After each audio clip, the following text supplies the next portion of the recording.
Hey Skatfreunde, ich bin's Daniel, melde mich gesund und munter aus den Sommerferien zurück und freue mich sehr, dass ihr wieder dabei seid, wenn wir heute über Skat sprechen wollen.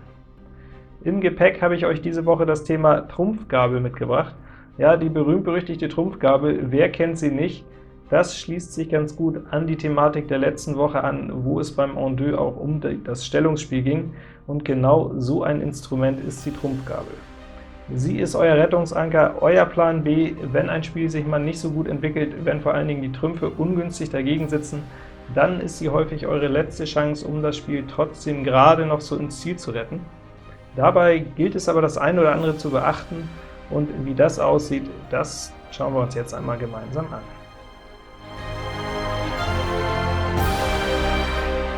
Starten wir mit einer kleinen Begriffserklärung. Was ist überhaupt diese berüchtigte Gabel? Und um das zu erklären, habe ich mal das einfachste aller Beispiele rausgesucht. Wir stellen uns vor, eine kleine Battle Mann gegen Mann, schwarzer Spieler gegen gelber Spieler, jeder hat nur 2 Karten. Der Schwarze hat hier Ass und König in Herz und der gelbe Spieler 10 und Lusche. Und meine Frage an euch, wer wird diesen kleinen Schlagabtausch für sich entscheiden?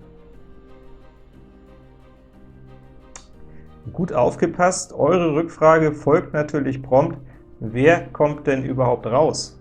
Denn das ist natürlich hier die entscheidende Frage.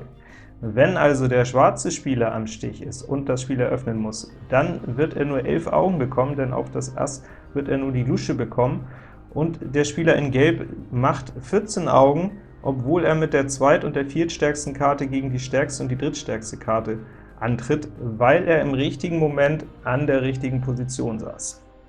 Umgekehrt, wenn der gelbe Spieler antreten muss, dann wird er gar keinen Stich machen. Er verliert diese kleine Battle 0:25, weil er gegen die Gabel oder die Schere des schwarzen Spielers spielt. Der kann, obwohl er nur die dritthöchste Karte haben, trotzdem alle Stiche erobern, weil er eben auf die 9 nur den König legt. Man nennt es auch Schneiden, das ist ganz gebräuchlich, diese Konstellation, dass einem hier in der Reihe eine Karte fehlt, man trotzdem beide Stiche macht, das nennt sich nicht nur Schere, sondern auch Gabel. Und das Entscheidende ist, um diese Gabel ins Spiel zu bringen, zur Anwendung zu bringen, im richtigen Moment nicht am Stich zu sein.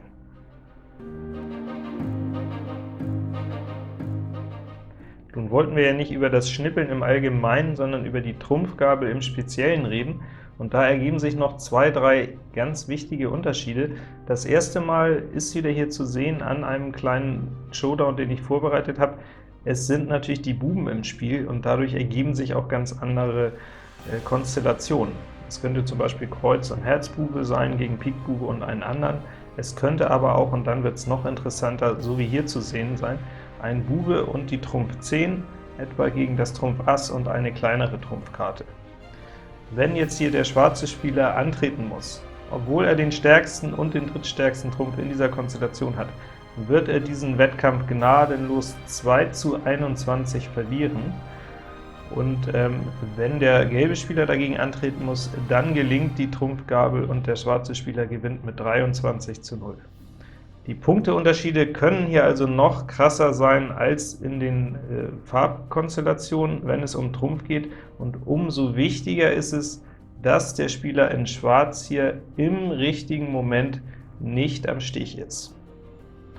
Und wenn wir jetzt also wieder weggehen von diesem kleinen Beispiel hin zu einer kompletten Skatpartie, 3 Leute, 10 Karten, ihr seid der Alleinspieler, was ist dann der richtige Moment, um diese Trumpfgabel anzusetzen? Es ist der 9. Stich. Es ist immer der 9. Stich, und das liegt daran, dass der Gegenspieler, der hier zum Beispiel auf dem Trumpf Ass sitzt, niemals freiwillig im Spielverlauf Trumpf eröffnen wird, weil er damit das Trumpf Ass euch in den Rachen schmeißen würde. Das heißt, dieser Spieler wird es immer vermeiden, er wird es bis zum letzten Moment hinauszögern, und deswegen wird dieser Showdown immer erst in den letzten beiden Stichen erfolgen. Und wenn ihr das verstanden habt, wenn ihr das wisst, dann ergibt sich daraus für euch die wichtigste und eine Konsequenz, das A und O für das Trumpfstellungsspiel. Und das ist welche? Genau. Ihr müsst im Spielverlauf es schaffen, eure überzähligen Trümpfe abzubauen. Ihr müsst den Trumpfgleichstand herstellen.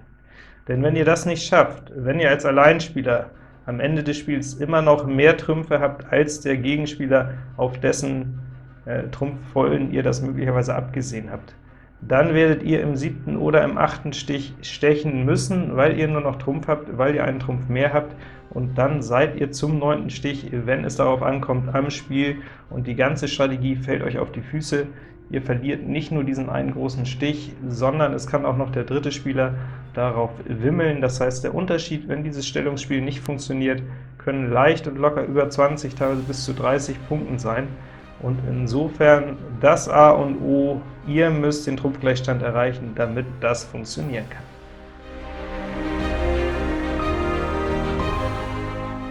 Wie sieht jetzt so eine Trumpfgabel in einem kompletten Spiel aus, und wann kann sie überhaupt nur zum Einsatz kommen? Dafür habe ich jetzt mal wieder ein Beispiel aufgelegt, in dem ihr hier in Hinterhand sitzt, Alleinspieler geworden seid bei 18 und in ein ganz typisches Blatt schaut. Ihr habt also 6 Trümpfe, in dem Fall hier ein Kreuz mit den 3 unteren Buben, ihr habt ein Ass zu dritt und noch ein bisschen Gemüse an der Seite. Erste Frage natürlich, was solltet ihr optimalerweise drücken?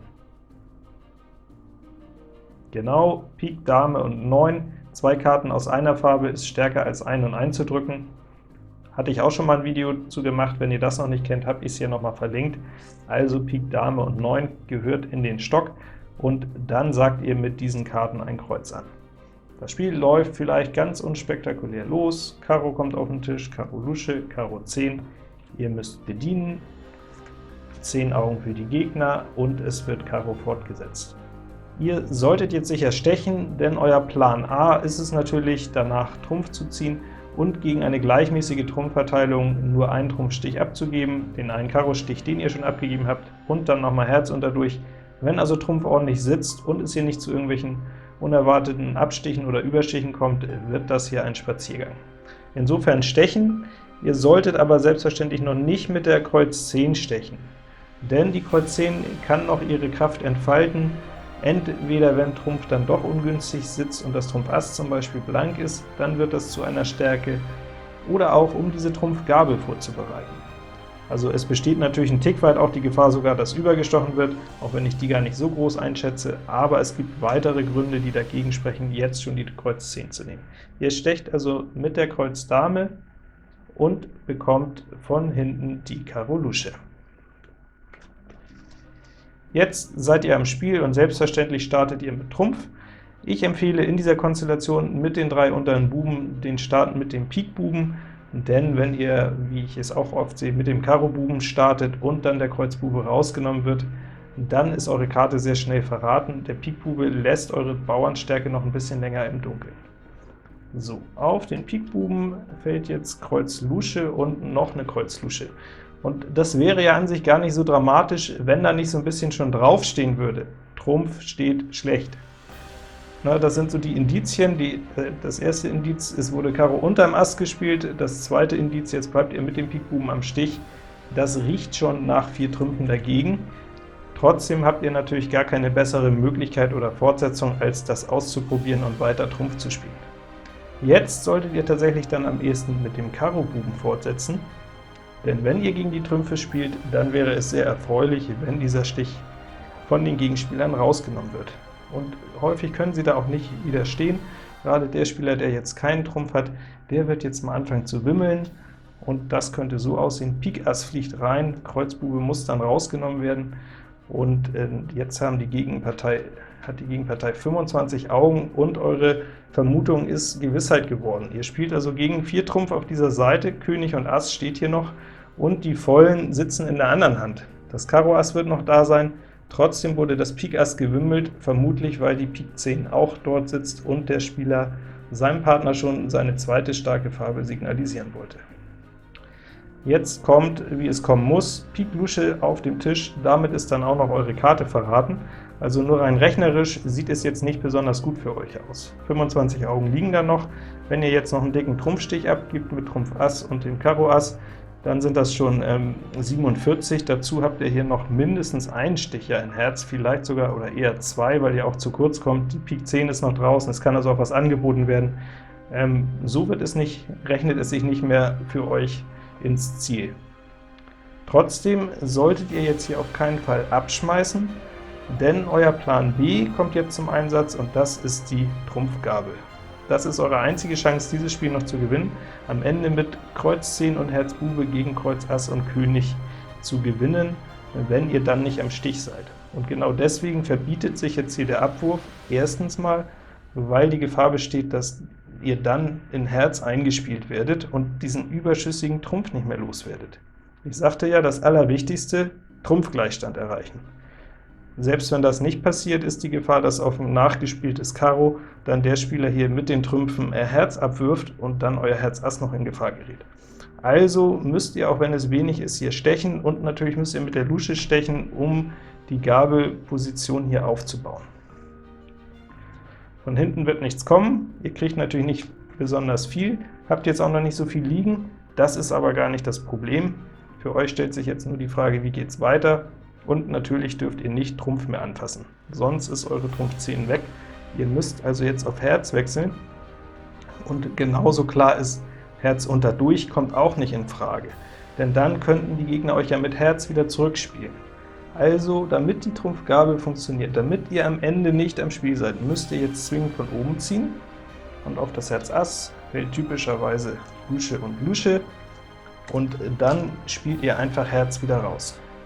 Wenn jetzt in diesem Stich etwa schon der Herz König gefallen wäre, dann wäre es sogar besonders wichtig, jetzt mit der Herz Dame fortzusetzen, damit ihr auf keinen Fall zum 9. Stich wieder angespielt werden könntet.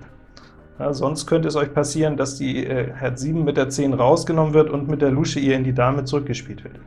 Wo jetzt Herz 8 und 9 gefallen sind, ist das nicht wichtig, da könntet ihr beide Karten spielen. Ihr spielt also Herz, und in meinem Beispiel sitzt es jetzt 1:1 verteilt. Es könnte auch die 10 in Hinterhand sein, das ist schon ganz unerheblich, und auch wenn Herz jetzt 3:1 steht, wird trotzdem diese Gabel funktionieren. Das Schlimmste, was dann passieren könnte, ist, dass der trumpfstarke Spieler, der ja aber ansonsten keinen Vollen mehr hat, dann den Herz König einstechen muss, weil es die letzte Chance für ihn wäre, überhaupt sein Trumpf Ass zu retten, und auch dann würdet ihr das Spiel noch gewinnen, weil ihr am Ende Karo Ass und Pik 10 bekämet. So ist dieser Spieler jetzt dran und wird natürlich die letzte Karte spielen, die kein Trumpf ist, muss er ja, sonst hättet ihr sofort Rest, und das ist in dem Fall hier der Pik König. Was ihr jetzt nicht machen dürft, ist zu früh einstechen, denn dann würdet ihr den letzten Stich noch verlieren, Herz Dame mit Karo Ass und Trumpf Ass. Damit hättet ihr das Spiel knapp, aber doch noch verloren. Stattdessen werft ihr jetzt noch ein weiteres Mal ab. Der Gegner kann hier noch die Pik 10 rausnehmen, 17 Augen, und die Gegner haben jetzt erst kurz vor 60, hoch in den 50 haben sie bekommen, aber jetzt seid ihr genau da, wo ihr darauf abgezielt habt, seit ihr erkannt habt, wie schlecht die Trümpfe stehen. Ihr habt die gefährliche Gabel und macht jetzt Rest, auch wenn die Gegner sich natürlich noch ein bisschen zieren, ihre Vollen nicht freiwillig auf den Tisch legen. Werdet ihr im letzten Stich sehen, wie wertvoll, wie stark diese Trumpfgabel war, und habt das Spiel trotz kompletter ungünstiger Gegenverteilung gerade so noch ins Ziel gerettet. So schön und so einfach ist also Skat, sich gedanklich im ersten oder zweiten Stich schon mal auf den Ernstfall vorbereiten und die Planung für den 9. Stich angehen. Das hört sich im ersten Moment vielleicht kompliziert an. Ich hoffe, ihr habt gesehen, so schwierig ist das gar nicht, wenn man das eine oder andere dabei berücksichtigt. Wenn ihr was gelernt habt, wenn euch das gefallen hat, dann freue ich mich jetzt über den erhobenen Daumen. Ich freue mich über euer Abo und ich freue mich auf nächste Woche. Da will ich auf jeden Fall dieses Thema nochmal vertiefen, damit ihr auch seht, das ist jetzt hier keine Eintastfliege, das ist nicht ein Beispiel, wo das mal passt, sondern das ist wirklich eine regelmäßige Strategie, die wirklich von den Profis auch ständig zur Anwendung gebracht wird. Und bis wir uns dann wieder sehen, wünsche ich euch Good Luck.